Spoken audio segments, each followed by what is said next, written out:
The perfect advisor model is simply an environment in which an independent financial advisor can operate that frees his time and resources and gives him the tools to do the job that we all originally trained to do, and that is to be a financial planner and to see clients.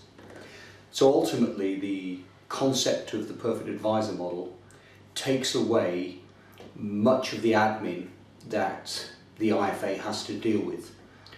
It has the objective of enabling the advisor to build a sustainable business within our practice, where that business has a true value over the long term.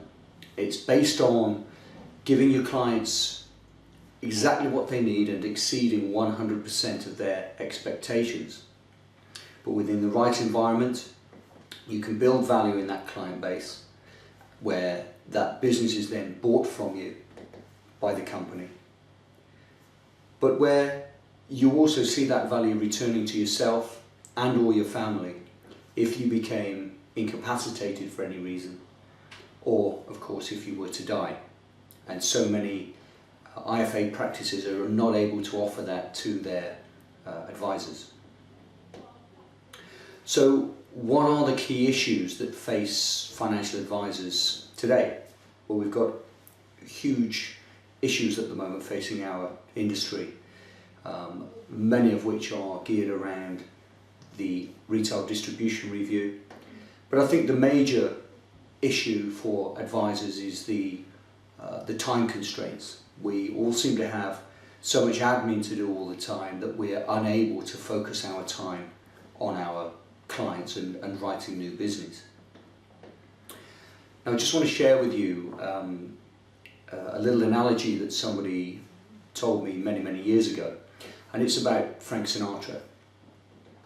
And the bottom line is that when Frank Sinatra would do a show, he would not get involved in ticket sales or putting up posters, arranging the orchestra or the lighting or the sound system.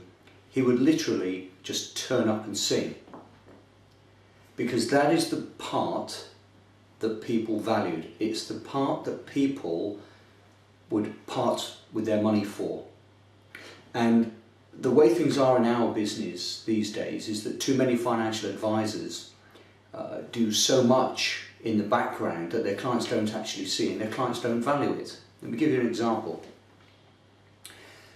When we meet a new client for the first time, it's the bit that we all enjoy. We meet people, we create rapport, we find out about their financial situation, we fact find the softer facts about what their aims and their aspirations are over the longer term. We love that part of it. But then too many advisors go back to their office, they sit down, they analyse, do a needs analysis, they analyse what they're trying to achieve for their client, and they do a little bit of tax work, calculations, etc, etc. And then they go back to see the client for the second time, they make a presentation, sign up the business, fill out all the application forms, then they go back to the office and they process that case through. They may have to deal with the investment company or the life office in relation to one or two queries, and then they may even need to chase commissions through. Well, actually, in that whole process, the part that people value, the part that your clients value, are the first meeting and the presentation meeting. All of the other things are essential to conducting the business, but they're not what the client values. So why do them?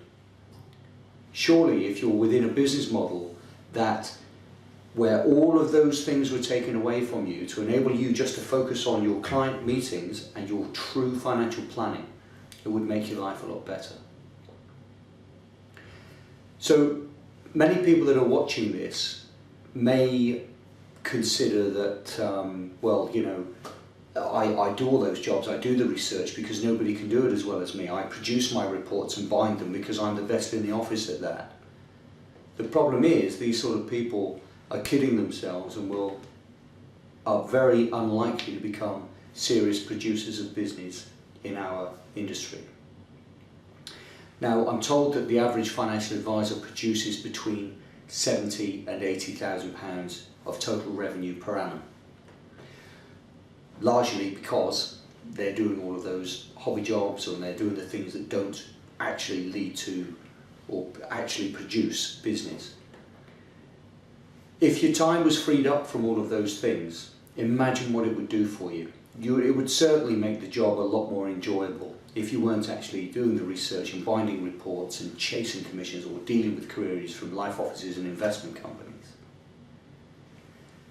If that means that you're a lot happier, but also your time is freed up, you can actually see more clients, will focus on developing your existing clients, develop your introducer network, attend networking seminars, etc., that you haven't got time to do now. That then leads to you producing high levels of business, gives you greater income, gives you more free time, you're happier, you're wealthier, you're probably healthier because you've actually got some time to exercise now. And ultimately, it benefits all of the relationships you have with the people that matter to you. So my advice is to either get yourself into an environment, get yourself into a perfect advisor model, or a company that's trying to give you as an advisor the best possible opportunity to build a business within a business, where they understand that you need help and assistance and tools to enable you to produce more business, so you have all of those benefits. Alternatively, if you're in a company at the moment, or you're building your own company, the right thing to do is to buy in help to do all of those other things. You know, we know Frank Sinatra didn't sell tickets, etc. to a show, but they were essential to him putting on the show. So if you can take away all of the things that you currently do that are essential to you writing business, but they're not the bits that people value, then I can guarantee you the levels of business you'll be writing in 2 to 3 years' time will be 3, 4, 5 times greater than you're currently writing today. So that's what the perfect advisor model is all about. It's about giving you as an advisor the right tools, the right environment in which to produce a greater level of business, to give you greater income, to free your time and improve your life and the lives of those around you. And I wish you the very best of luck with it.